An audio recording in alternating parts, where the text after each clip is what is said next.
In my earlier years, I spent my well-earned free time rotting away in a tiny apartment complex downtown.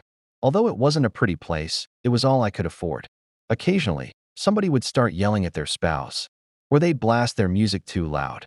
Nevertheless, it was home, and I was content enough. Every night, however, there was one thing that annoyed me to no bounds.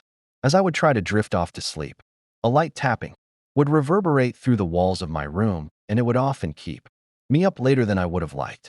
I thought about confronting my upstairs neighbor many times, but decided against it because, to be fair, it wasn't really that loud anyways.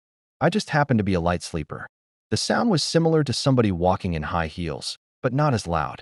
It was as if the person making the noise was trying to do so in a discreet manner. I doubted that my upstairs neighbor was making the noise intentionally, as it had gone on for approximately a year every night without stopping.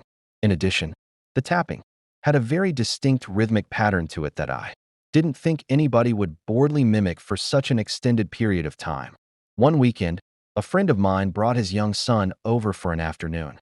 Apparently, a pipe had burst in his apartment and flooded his whole floor, so the occupants had to leave while the mess got sorted out. I gladly welcomed them. Spending time with friends at our age was a blessing, and I hardly got to see him as he was now a busy father. He always had an interest in music, which I respected him for, and his son had an array of musical toys. As we were relaxing, his son started tapping on that little rainbow xylophone toy that I think every child from the last century had. My heart skipped a beat. The toddler tapped the exact same rhythm as the nightly tapping from upstairs. I immediately asked him what it was, and he laughed. "We learned it in school," he giggled. "It's called Morse code. That's the one to call for help."